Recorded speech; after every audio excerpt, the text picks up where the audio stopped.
ప్రస్తుతం మనతో పాటు ఉన్నారు ప్రముఖ జ్యోతిష్యులు వేణుస్వామి గారు. ఇప్పుడు వారితో మాట్లాడి మరిన్ని విషయాలు తెలుసుకుందాం. ముఖ్యంగా మనకెన్నో సందేహాలు ఉంటూ ఉంటాయి, వాటి గురించి అడిగి తెలుసుకునే ప్రయత్నం చేద్దాం.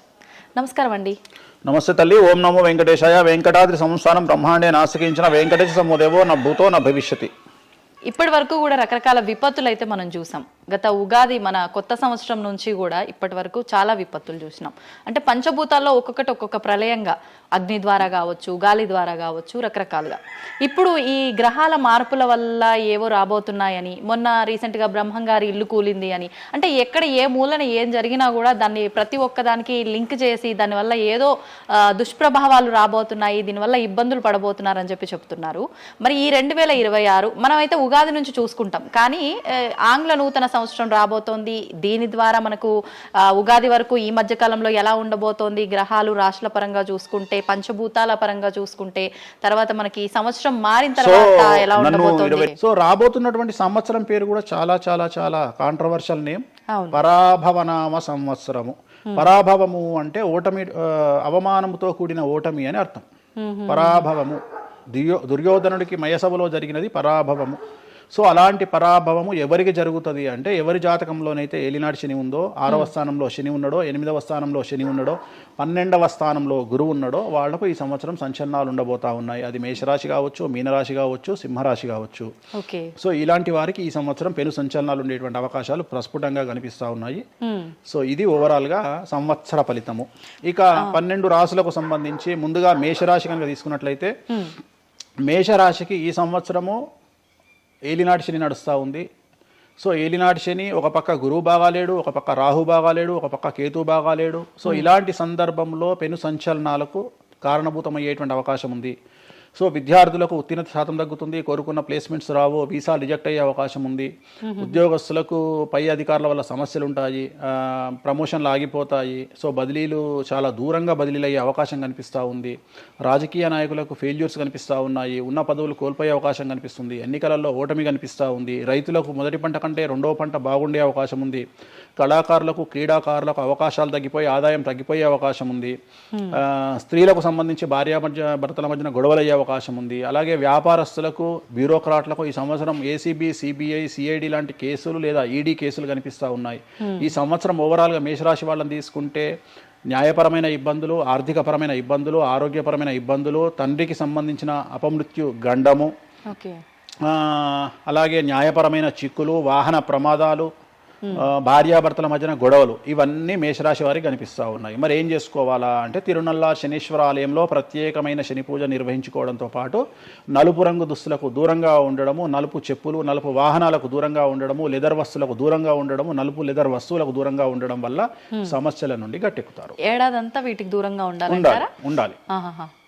మరి తర్వాత నెక్స్ట్ వృషభ రాశి. సో వృషభ రాశి వారికి ఈ సంవత్సరం 100కు ఇంచుమించుగా 75% అనుకూలంగా ఉంది. రాహువు, కేతువు, గురువు, శని అనుకూలత కనిపిస్తూ ఉంది. చాలా బాగుండబోతా ఉంది. ఈ సంవత్సరం మే నుండి విపరీతమైన రాజయోగం పట్టబోతా ఉంది. చాలా అనుకూలంగా ఉంది. విద్యార్థులకు ఉత్తీర్ణత శాతం ఉంటుంది. స్త్రీలకు అనుకూలమైన ఫలితాలు ఉంటాయి. స్త్రీలకు మీ ఇంట్లో కమాండింగ్ అంతా మీదే ఉంటుంది. రాజకీయ నాయకులకు ఎన్నికలలో విజయాలు సాధిస్తారు. డబ్బులు ఎక్కువ ఖర్చైనా విజయాలు సాధిస్తారు. అలాగే రైతులకు 2 పంటల దిగుబడి, రాబడి బాగుంటుంది. విద్యార్థులకు కోరుకున్న ప్రదేశాల్లో సీట్లు వస్తాయి. ఉత్తీర్ణత శాతం పెరుగుతుంది. అవివాహితులకు వివాహ యోగ సూచనలు కనిపిస్తున్నాయి. సంతానం లేని వారికి సంతాన యోగం కనిపిస్తూ ఉంది. వ్యాపారస్తులకు, అన్ని రంగాల వ్యాపారస్తులకు అనుకూలమైన ఫలితాలు ఉండబోతా ఉన్నాయి. క్రీడాకారులకు, కళాకారులకు అవకాశాలు, ఆదాయము పెరుగుతాయి. ఓవరాల్గా ఈ సంవత్సరం పూర్తి స్థాయిలో మీకు ఎటువంటి సమస్యలు కనిపించడం లేదు. చాలా బాగుంది కాబట్టి మీకు ఎటువంటి రెమెడీస్ అవసరం లేదు. వీలైతే సోమవారం నాడు శివాలయంలో రుద్రాభిషేకాన్ని నిర్వహించుకోండి. సో నెక్స్ట్ మిథున రాశి.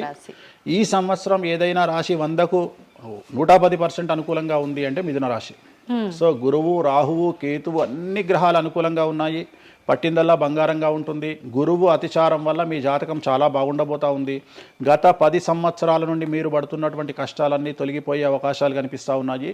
సో కొత్త స్పీడ్తో ముందుకు వెళ్ళండి, కొత్త ఆలోచనలు చేయండి, ఎంత గొప్పగా జీవితంలో ముందుకెళ్లాలో ప్లాన్ చేయండి, చాలా గొప్పగా ఆలోచించండి, చిన్నగా ఆలోచన చేయకండి. గురువు విపరీత రాజయోగాన్ని ఇవ్వబోతా ఉన్నాడు. దైవబలం మీకు అనుకూలంగా ఉంది, గురుబలం మీకు అనుకూలంగా ఉంది, శనిబలం మీకు అనుకూలంగా ఉంది. కాబట్టి కొత్త వ్యాపారాలు ప్రారంభించండి. విపరీతమైనటువంటి చాలా గొప్పగా కలలు కనండి. ఆ కళలను సాకారం చేసుకునే దిశగా ప్రయాణం చేయండి. విద్యార్థులకు అనుకూలంగా ఉంది, ఉద్యోగస్తులకు అనుకూలంగా ఉంది, వ్యాపారస్తులకు అనుకూలంగా ఉంది, రైతులకు 2 పంటలు అనుకూలంగా ఉంది. సో ప్రతి వాళ్ళు చెరువులు, తర్వాత చేపల చెరువులు, రొయ్యల చెరువులు పండించే వాళ్ళకు అనుకూలంగా ఉంది, పౌల్ట్రీ ఫామ్ వాళ్ళకు అనుకూలంగా ఉంది, రాజకీయ రంగం వారికి అనుకూలంగా ప్రజల్లో మంచి మార్పులు కనిపిస్తూ ఉన్నాయి. స్త్రీలకు మీదే కమాండింగ్గా ఉంటుంది, కుటుంబంలో మీరు ఏం చెప్తే అది జరిగేటువంటి అవకాశాలు కనిపిస్తూ ఉన్నాయి. సో మిథున రాశి వారికి పూర్తి స్థాయిలో అనుకూలంగా ఉంది. ఎటువంటి రెమెడీస్, ఎటువంటి పూజలు అవసరం లేదు. అద్భుతమైతే వీళ్ళది. నెక్స్ట్ కర్కాటక రాశి. సో నెక్స్ట్ కర్కాటక రాశి. సో కర్కాటక రాశి వారికి కూడా ఇంచుమించు 90% అనుకూలంగా ఉంది. కాకపోతే ఇక్కడ ఉన్న సమస్య ఏంటి అంటే మే వరకు 2026 మే వరకు కొద్దిగా వీళ్ళకు గురువు 12వ ఇంట్లో ఉన్నాడు కాబట్టి కాళ్ళు చేతులు విరిగే అవకాశం ఉంది, దెబ్బలు తగిలించుకునే అవకాశం కనిపిస్తూ ఉంది. జాగ్రత్తగా ఉండండి. సాధ్యమైనంత వరకు yellow colour, lemon yellow colour దుస్తులు ధరించే ప్రయత్నం చేయండి. చాలా అనుకూలంగా ఉండబోతూ ఉంది. రాజకీయ రంగంలో ఉండే వాళ్లకు విపరీతమైనటువంటి విజయాలు సిద్ధిస్తాయి. జనాల్లో అనుకూలమైన వాతావరణం ఉంటుంది. వ్యాపారస్తులకు విశేషించి అనుకూలంగా ఉంటుంది. విద్యార్థులకు అనుకూలంగా ఉంటుంది. అలాగే రైతులకు అనుకూలంగా ఉంటుంది. కళాకారులకు, క్రీడాకారులకు మరీ అనుకూలంగా ఉంటుంది. కాకపోతే ఓవరాల్గా కర్కాటక రాశి వారికి ఈ సంవత్సరం కొద్దిగా శత్రువుల యొక్క బెడద ఒక 10% కనిపిస్తూ ఉంది. కానీ శత్రువులను పట్టించుకోకండి. శని బలం వల్ల వాళ్ళు ఎంత ప్రయత్నాలు చేసినా, రాహు బలం వల్ల వాళ్ళు ఎంత ప్రయత్నాలు చేసినా మిమ్మల్ని ఎవరు ఏమీ చేయలేరు. సో మీరు చేయాల్సింది ప్రతి గురువారం నాడు లెమన్ ఎల్లో దుస్తులు ధరించే ప్రయత్నం చేయండి. అలాగే శ్రీకాళహస్తిలో గురు దక్షిణామూర్తి వద్ద గురువారం నాడు గురుహోరలో గురువుకు అంటే దక్షిణామూర్తికి అష్టోత్తర పూజ చేయించుకోండి. అలాగే పసుపు రంగు పువ్వు ఏదైనా ఉంటే అక్కడ నుండి తెచ్చుకొని ఇంట్లో పెట్టుకోండి. మీకు అనుకూలమైన ఫలితాలు ఉంటాయి. అంటే శని వీళ్ళకి ఫేవర్గా ఉన్నాడా? అంటే శని వీళ్ళకి చాలా ఫేవర్గా ఉన్నాడు, రాహు ఫేవర్గా ఉన్నాడు, కేతు ఫేవర్గా ఉన్నాడు, మే నుండి గురువు కూడా ఫేవర్గా ఉంటాడు. అది ఉన్న చిన్న చిన్న ఇబ్బందులకు కూడా ఏమైనా దానాలు అలాంటివి అదే మనం చెప్పినాం. ఎందుకు గురువు లెమన్ ఎల్లో కలర్ గురువుకు దక్షిణామూర్తి సరిపోతుంది, ఇంకా అవసరం లేదు, దానాలు అవసరం లేదు. మరి తదుపరి రాశి. సో నెక్స్ట్ సింహరాశి. సింహరాశికి ఈ సంవత్సరం అష్టమ శని నడుస్తూ ఉంది. గురువు వ్యతిరేకమైన ఫలితాలు, రాహు కేతువు చాలా నెగిటివ్గా ఉన్నారు. సో ఇంచుమించుగా 4 గ్రహాలు వ్యతిరేకమైన దిశలో ఉన్నాయి. అష్టమ శని అంటే తల్లికి ఆరోగ్యపరమైన ఇబ్బందులు ఉంటాయి, మానసికమైన ఇబ్బందులు ఉంటాయి, శారీరకమైనటువంటి అనారోగ్య సమస్యలు ఉంటాయి, అలాగే ఆర్థికపరమైన ఇబ్బందులు, న్యాయపరమైన చికాకులు ఉంటాయి. జాగ్రత్తగా ఉండండి. నలుపు రంగు దుస్తులకు దూరంగా ఉండండి. విద్యార్థులకు సమస్యలు, ఉద్యోగస్తులకు సమస్యలు, వ్యాపారస్తులకు సమస్యలు, ఈడీ కేసులు, పోలీస్ కేసులు, బ్యూరోక్రాట్స్కు సిబిఐ కేసులు, రైతులకు పంటల దిగుబడిలో నష్టము, కళాకారులకు, క్రీడాకారులకు వాళ్ళ అవకాశాలను ఇతరులు దక్కించుకునేటువంటి అవకాశం కనిపిస్తూ ఉంది. స్త్రీలకు భార్యాభర్తల మధ్యన గొడవలు. సో ఓవరాల్గా సింహరాశి వారికి ఏ రంగంలో వారైనా సమస్యలు కనిపిస్తూ ఉన్నాయి. అష్టమ శని ప్రభావం కనిపిస్తూ ఉంది కాబట్టి నలుపు రంగు దుస్తులకు దూరంగా ఉండండి. తిరునల్లార్ శనీశ్వర ఆలయంలో ప్రత్యేకమైన శని పూజను నిర్వహించుకోవడం ద్వారా సమస్యల నుండి గట్టెక్కుతారు. ఓకే. సో నెక్స్ట్ కన్యారాశి. ఈ సంవత్సరం కన్యారాశి వారికి ఇంచుమించు 75% అనుకూలంగా ఉండబోతా ఉంది. శని, అలాగే కుజుడు, రాహువు, కేతువు, గురువు అనుకూలతల వల్ల చాలా చాలా అనుకూలంగా ఉండబోతా ఉంది. ఒకే ఒక్క సమస్య ఈ సంవత్సరం ఉండేది, భార్యాభర్తల మధ్యన ఈగోలు కానీ క్లాషెస్ కానీ వచ్చే అవకాశం ఉంది. సో కాంప్రమైజ్ అవ్వడానికి ప్రయత్నించండి. భార్య దగ్గర భర్త, భర్త దగ్గర భార్య, కాంప్రమైజ్ అవ్వండి. ఈగోలకు పోవద్దు, జెలస్లకు పోవద్దు. ఆర్థికపరమైన అంశాల్లో జాగ్రత్తగా ఉండండి. విద్యార్థులకు అనుకూలత కనిపిస్తూ ఉంది, రాజకీయ నాయకులకు అనుకూలత కనిపిస్తూ ఉంది, వ్యాపారస్తులకు, కళాకారులకు, క్రీడాకారులకు విశేషమైన యోగం లభించబోతూ ఉంది. న్యాయస్థానాల్లో పనిచేసే వాళ్లకు, న్యాయ సంబంధమైన వృత్తిలో ఉండే వాళ్లకు అనుకూలమైన ఫలితాలు ఉండబోతూ ఉన్నాయి. స్త్రీలకు విశేషించి అనుకూలంగా ఉండబోతూ ఉంది. సో ఈ సంవత్సరం కన్యారాశి వారికి పూర్తిగా అనుకూలమైనటువంటి ఫలితాలు కనిపిస్తూ ఉన్నాయి. వీరు చేయాల్సినటువంటి రెమెడీ, సోమవారం నాడు రుద్రాభిషేకాన్ని శివాలయంలో నిర్వహించండి. సమస్యల నుండి గట్టెక్కుతారు. సో నెక్స్ట్ తులారాశి. తులారాశి వారికి షష్టమ స్థానంలో శని కనిపిస్తూ ఉన్నాడు. కాకపోతే గురువు విపరీత రాజయోగాన్ని ఇవ్వబోతా ఉన్నాడు. వీళ్ళకి గురు బలము మరియు దైవ బలం అనుకూలంగా ఉండడం వల్ల మీ జీవితాన్ని కొత్తగా ప్రొజెక్ట్ చేసుకునేటువంటి అవకాశం మీకు దేవుడు కల్పిస్తూ ఉన్నాడు. ముందుకు వెళ్ళే ప్రయత్నం చేయండి. చాలా కొత్తగా మిమ్మల్ని మీరు ఆవిష్కరించుకునే ప్రయత్నం చేయండి. మిమ్మల్ని మీరు కొత్తగా సమాజానికి చూపించుకోండి. దానివల్ల మీ ఆలోచనలు మార్చుకోండి. చాలా గొప్పగా థింక్ చేయండి, గొప్పగా కలలు కనండి, వాటిని సాకారం చేసుకోండి. గురువు అనుకూలంగా ఉన్నాడు. కాకపోతే కుటుంబంలో పెను సంచలనం జరిగే అవకాశం కనిపిస్తూ ఉంది. 6వ స్థానము భాగ్యానికి మరియు శత్రుత్వానికి కారకుడు కాబట్టి శని వల్ల సంచలనం జరిగే అవకాశం ఉంది. విద్యార్థులు, ఉద్యోగస్తులు, వ్యాపారస్తులు, కళాకారులు, క్రీడాకారులు, రైతులు, అలాగే రాజకీయ నాయకులు ఎవరైనా సరే వాళ్ళ జీవితంలో ఏదో ఒక పెను సంచలనం జరిగే అవకాశం కనిపిస్తూ ఉంది. నలుపు రంగు దుస్తులకు దూరంగా ఉండండి. తిరునల్లార్ శనీశ్వర ఆలయంలో ప్రత్యేకమైన శని పూజ నిర్వహించడం ద్వారా సమస్యల నుండి బయటపడతారు. నెక్స్ట్ వృశ్చిక రాశి వారికి అర్ధాష్టమ శని వెళ్ళిపోయింది. శని గురువులు అనుకూలంగా ఉన్నారు, రాహు కేతువులు అనుకూలంగా ఉన్నారు. కళాకారులు, క్రీడాకారులు, ఉద్యోగస్తులు, విద్యార్థులు, వ్యాపారస్తులు, రైతులు, రాజకీయ నాయకులు, స్త్రీలు, అన్ని రంగాల వారికి పూర్తిగా 100కి 100% అనుకూలంగా ఉన్నటువంటి రాశి వృశ్చిక రాశి. పూర్తి స్థాయిలో విశాఖ 4, అనురాధ 1, 2, 3, 4, జ్యేష్ఠ 1, 2, 3, 4, 9 పాదాల వారికి విశేషించి రాజయోగంగా భావించాల్సి ఉంటుంది. మే వరకు విపరీత రాజయోగం కనిపిస్తూ ఉంది. మే తదుపరి కూడా అనుకూలమైన ఫలితాలను పొందుతారు. కాబట్టి వీరికి ఎటువంటి రెమెడీసు, ఎటువంటి పూజలు అవసరం లేదు. చాలా గొప్పగా కళలు కనండి, మీకున్నటువంటి కళలను సాకారం చేసుకోండి, మీకు ఎటువంటి రెమెడీస్ కూడా అవసరం లేదు.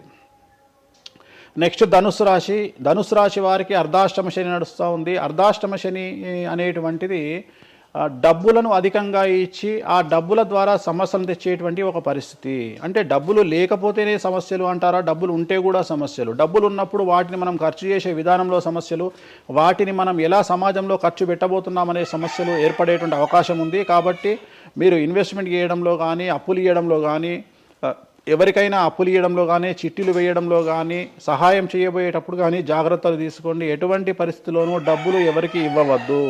సో ధనుస్సు రాశి వారికి డబ్బు పరంగా సమస్యలు ఏర్పడే అవకాశం ఉంది. రాక డబ్బులు వచ్చినాయి కాబట్టి తీసుకెళ్ళి వేరే వాళ్ళకి ఇచ్చి మోసపోయే అవకాశాలు కనిపిస్తూ ఉన్నాయి. ఈ ఒక్క విషయంలో ధనుసు రాశి వాళ్ళు జాగ్రత్తలు తీసుకుంటే విద్యార్థులకు, ఉద్యోగస్తులకు, కళాకారులకు, క్రీడాకారులకు, రాజకీయ నాయకులకు, స్త్రీలకు, వ్యాపారస్తులకు, రైతులకు, అన్ని రంగాల వారికి ఈ సంవత్సరం అనుకూలంగా ఉంటుంది. ఓన్లీ మీరు చేయాల్సిన రెమెడీ నలుపు రంగు దుస్తులకు దూరంగా ఉండండి. తిరునల్లార్ శనీశ్వర ఆలయంలో ప్రత్యేకమైన శని పూజ నిర్వహించడం ద్వారా సమస్యల నుండి గట్టెక్కుతారు. నెక్స్ట్ మకర రాశి వారికి ఈ సంవత్సరం చాలా అనుకూలంగా ఉంది. ఈ సంవత్సరం అండర్లైన్ చేయాల్సిన విషయం ఏమిటంటే మకర రాశి వారికి భార్యాభర్తల మధ్యన గ్యాప్ ఏర్పడేటువంటి అవకాశం ఉంది. గొడవలు వచ్చే అవకాశం ఉంది. ఈగోస్ వల్ల కానీ వేటి వల్ల అయినా సమస్యలు వచ్చే అవకాశం ఉంది. అది కాకుండా విద్యార్థులకు అనుకూలతలు ఉంటాయి, ఉద్యోగస్తులకు అనుకూలతలు ఉంటాయి, రైతులకు 2 పంటల దిగుబడి రాబడి ఉంటుంది. అలాగే రాజకీయ నాయకులకు సమాజంలో మంచి పేరు ప్రఖ్యాతులతో పాటు పదవులు సిద్ధిస్తాయి.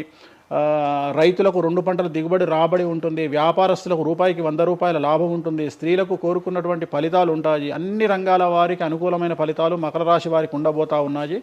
వీరు సోమవారం నాడు శివాలయంలో రుద్రాభిషేకం నిర్వహించుకున్నట్లయితే సమస్యల నుండి గట్టెక్కుతారు. సో నెక్స్ట్ కుంభరాశి వారికి ఏలినాడు శని చివరి అంకంలో ఉంది. చాలా సమస్యలు కనిపించబోతా ఉన్నాయి. కుటుంబంలో ఎవరిని తీసుకున్నా విద్యార్థులు, ఉద్యోగస్తులు, వ్యాపారస్తులు, కళాకారులు, క్రీడాకారులు, రాజకీయ నాయకులు, స్త్రీలు, ఉద్యోగస్తులు, బ్యూరోక్రాట్లు అందరికీ సమస్యలు ఉన్నాయి. వాహన ప్రమాదాలు, పోలీస్ కేసులు, కోర్టు కేసులు, ఆరోగ్యపరమైన ఇబ్బందులు, మానసికమైన ఇబ్బందులు, స్త్రీలకైతే థైరాయిడ్ సమస్యలు, పీసీఓడి సమస్యలు, గర్భసంచికి సంబంధించిన సమస్యలు, మానసికమైన ఇబ్బందులు బాధించే అవకాశం కనిపిస్తూ ఉంది. జాగ్రత్తగా ఉండండి. నలుపు రంగు దుస్తులకు దూరంగా ఉండండి. శనివార నియమాన్ని పాటించండి. సప్త శనివార వ్రతాన్ని పాటించండి. సప్త శనివార వ్రతం అంటే శనివారం నాడు శ్రీ వెంకటేశ్వర స్వామి వారికి సంబంధించినటువంటి వ్రతము. ఇది పుస్తకం మీకు మార్కెట్లో దొరుకుతుంది, తీసుకొచ్చుకొని 7 వారాల పాటు 7 శనివారాల పాటు చేయండి. సమస్యల నుండి గట్టెక్కుతారు. ఇక చివరిది లాస్ట్ది అనేటువంటిది మీనరాశి వారికి ఈ సంవత్సరం జన్మశని నడుస్తూ ఉంది. జన్మశని చాలా డేంజరస్గా ఉండబోతూ ఉంది. ఏ రంగంలో ఉండే వారికైనా ఈ సంవత్సరం సమస్యలు తప్పవు. ఆర్థికంగా, సామాజికంగా, న్యాయపరంగా, ఆరోగ్యపరంగా, వాహన ప్రమాదాలు అవ్వచ్చు, ఆర్థికపరమైన నష్టాలు అవ్వచ్చు, పోలీస్ కేసులు అవ్వచ్చు, ఇంట్లో తల్లిదండ్రులు ఒకళ్లకు ప్రాణగండాలు అవ్వచ్చు, భార్యాభర్తల మధ్యన గొడవలు అవ్వచ్చు. మరీ ముఖ్యంగా ఈ సంవత్సరం మీనరాశి జాతకులు ఉండేటువంటి ఇళ్లలో మగవాళ్లకు సంపాదన లేకుండా ఖాళీగా ఉండడం వల్ల ఆడవాళ్లు మాత్రమే సంపాదించి, ఆడవాళ్ల ఉద్యోగంతో డబ్బులు సంపాదించి, ఆడవాళ్ల అంటే భార్యల మీదనో, ఆడవాళ్ల కూతుళ్ళ మీదనో, తల్లి మీదనో బ్రతికేటువంటి పరిస్థితి మగవాళ్లకు ఉండే అవకాశం ఉంది. కాబట్టి ఈగోలను చంపుకోండి.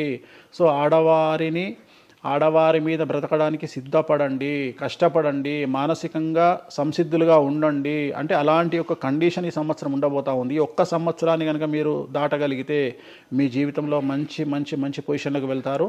సో నలుపు రంగు దుస్తులకు దూరంగా ఉండండి, రాత్రిపూట ప్రయాణాలు చేయకండి, వాహన ప్రమాదాలు జరిగే అవకాశం కనిపిస్తూ ఉంది, జన సమూహం ఉన్నటువంటి ప్రాంతాలకు వెళ్ళకండి. సో జాగ్రత్తలు తీసుకోండి, నలుపు రంగు దుస్తులకు దూరంగా ఉండండి. తిరునల్లా శనీశ్వర ఆలయంలో ప్రత్యేకమైన శని పూజ నిర్వహించడం ద్వారా సమస్యల నుండి బయటపడతారు. ఇప్పుడు ఈ రాశి ఫలాల్ని ఈ మధ్యకాలంలో చాలా మంది ఫాలో అవుతున్నారండి. ఇది అక్షరం అంటే పేరులో మొదటి అక్షరాన్ని బట్టి ఫాలో అవ్వాలా, లేదంటే డేట్ ఆఫ్ బర్త్ బట్టి వచ్చే రాశిని ఫాలో ఇది అవ్వాలా? పేరులో దాని సంబంధం లేదు, డేట్ ఆఫ్ బర్త్ ప్రకారం చూసుకోవాలి. రెండోది ఇది గోచారం, గ్రహచారం వేరు, గోచారం వేరు. ఇది జస్ట్ గోచారం ప్రకారం ఎలాగైతే మనము సౌరమానం ప్రకారము మనం చూసుకుంటామో అలా ఇది ఓన్లీ చాంద్రమానం ప్రకారము మీ నక్షత్రం ప్రకారం చూసుకోవాల్సిందే. మళ్ళీ వ్యక్తిగతమైన జాతకం వేరు. అంటే ఒక 3-4 రాశులు మినహాయించి అన్ని రాశుల వారికి కొంచెం ఇబ్బందికర పరిస్థితులే ఉన్నాయి. దానికి మీరు చెప్పిన రెమెడీస్ చేసుకుంటే సరిపోతుంది. అసలు నువ్వు జనవరి 1కు ముందు నా దగ్గరికి ఇంటర్వ్యూకి ఎందుకు వచ్చినావు? ఎందుకు రావద్దు? ఉగాది కదా నువ్వు రావాలి. ఉగాదిది సపరేట్, అప్పుడు కొత్త పంచాంగం దృష్ట్యా ఇది సపరేట్. క్వశ్చన్ లేదు. ఎందుకని? తప్పు. దీనికి ఆన్సర్ చెప్పినాకనే ముందరకు పోవాలి మనం. ఉగాది 2026 మార్చి 19 నాడు శ్రీ పరాభవన సంవత్సరం వస్తుంది. దానికి కదా మనం పంచాంగం తీసుకోవాలి. నేను ఎందుకు ముందుగా వచ్చానంటే నేను దానికి ఆన్సర్ చెప్తా. మీరు ఎట్లాగో బిజీ పూజల్లో, మళ్ళీ నాకు అవకాశం దొరుకుతుందో లేదో తెలియదు. కాదు కాంపిటీషన్ జీవితములో నిన్ను నువ్వు నిలబెట్టుకోవడానికి కొత్తదనాన్ని ఎంచుకొని నిన్ను నమ్ముకున్నటువంటి ఓనర్కు నీ పూర్తి కర్త కర్మ క్రియ నీ రిజల్ట్ను ఇవ్వడానికి నువ్వు చేస్తున్నటువంటి ఒక ప్రయత్నం, నిన్ను నువ్వు జనాల్లో కొత్తగా ప్రొజెక్ట్ చేసుకోవడానికి చేస్తున్నటువంటి ప్రయత్నం. అదే ప్రయత్నం వేణుస్వామి చేసిండు కామాఖ్య విషయం. అమ్మా ఇట్లొచ్చారా? అర్థమైందా? కాబట్టి జనాల్లో కొత్తదానంలో కొత్తగా వస్తే నువ్వు గదే యాంకరింగ్ నేర్చుకున్నావు, గాయన గదే అడ్వకేట్ చదువుకుండు, గా టీవీ ఛానల్ గదే చేసింది. మరి గా టీవీ ఛానల్ ఏమో ప్రైమ్ టైమ్ స్లాట్ 2 లక్షలు ఎట్లా పోతుంది? పనికి వాళ్ళ చిన్న ఛానల్ 2000 ఎందుకు పోతుంది అంటే వాళ్ళు కష్టపడడానికి వాళ్ళు చేసిన స్టింగ్ ఆపరేషన్లు కావచ్చు, వాళ్ళు జీవితాన్ని నాశనం చేసిన విధానం కావచ్చు, వాళ్ళకి ఆ పేరు వచ్చింది. సో అట్లనే వేణుస్వామి కష్టపడి ఈ స్థాయికి రావడానికి వేణుస్వామికి అంటూ ఒక బ్రాండ్ ఉన్నది. సో రెండవది, ఇదే సంవత్సరం ఇదే ఛానల్లో 2025 శివ అనే ఒక యాంకర్ కు నేను ఇంటర్వ్యూ ఇచ్చిన. అందులో చాలా విషయాలు చెప్పిన. ఏమేం చెప్పినా, ఈ సంవత్సరము రైలు ప్రమాదాలు ఎక్కువ అని చెప్పిన, విమాన ప్రమాదాలు ఎక్కువ అని చెప్పిన. చెప్పంగా వెనకకించి వచ్చి వీడికి పని పాట లేదు, వీడు పొద్దుగాలు లేస్తే ఇటువే మాట్లాడతాడు అని తిట్టిరు నన్ను. మరి అయినప్పుడు ఒక్కడన్నా పెట్టడేంద్రా? పెట్టాలే కదా. ఎందుకు పెట్టారు అంటే చివరికి జ్యోతిష్యం చెప్పుకునే స్వేచ్ఛ కూడా మా బొందకు లేకుండా చేసిరు. జ్యోతిష్యంలో అరే ఇప్పుడు నా సొంత కవిత్వం కాదు, ఎవరిని అడిగినా చెప్తారు. ఈ సంవత్సరం గురువు అధిపతి కమాండర్ కేతువు అన్ని క్లియర్గా ఉన్నాయి. కేతువు అంటే మోక్షకారకుడు, భక్తికారకుడు. ఈ సంవత్సరం 2026లో ఎక్కడైతే జనాలు గుమిగూడు ఉంటారో అక్కడ ప్రాబ్లమ్స్ వస్తాయి. అది రేపు జరగబోయేటువంటి పుష్కరాలు కావచ్చు, రేపు జరగబోయే సమ్మక్క సారక్క పండగ కావచ్చు, లేకపోతే దేవాలయాల్లో ముక్కోటి ఏకాదశి కావచ్చు, ఎక్కడైతే భక్తి భావం ఉంటుందో అక్కడ చాలా పెద్ద పెను ప్రమాదాలు సంచలనాలు జరుగుతాయని శాస్త్రం చెప్తుంది. శాస్త్రం చెప్పినప్పుడు ఆ శాస్త్రాన్ని వేణుస్వామి చెప్తున్నాడు. దీన్ని కూడా తప్పు తీసుకుపోయి వేణుస్వామి ఏలినాడు శని నడుస్తుంది మేషరాశికి, మేషరాశి బాగుండదు అని చెప్పాలి కానీ మేషరాశి సూపర్ స్టార్లు అవుతారని నేనెందుకు చెప్తా అంటే, అక్కడ చూసిన వేణుస్వామి మన ఒక ఆమె నేను మీనరాశి బాగాలేదంటే మీనరాశికి బాగాలేదని చెప్తున్నా వేణుస్వామి ఎక్కడ ఎప్పుడు వేణుస్వామి అని ఇట్లా ఊతుంది, ఇట్లనే ఊతుంది ఆమె, ఇట్లనే అంటుంది వేణుస్వామి చెప్పిండు అని తిట్టింది.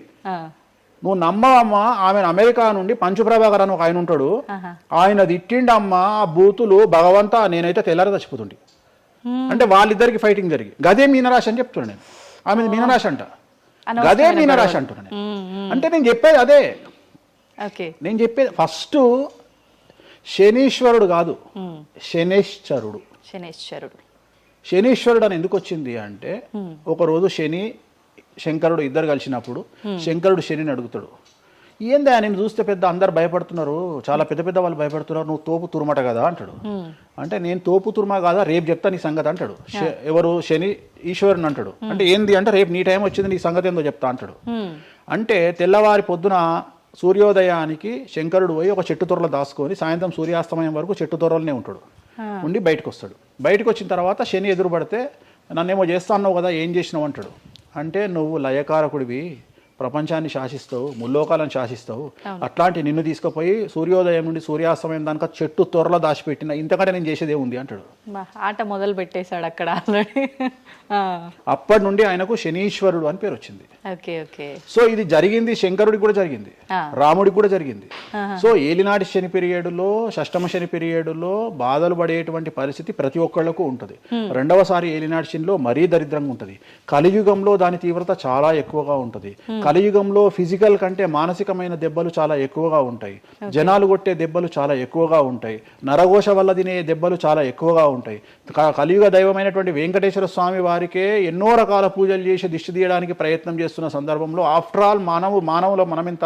సో మన మీద ఎన్నో రకాల దుష్ప్రయోగాలు ఉంటాయి, ఎన్నో రకాల నరఘోషలు ఉంటాయి.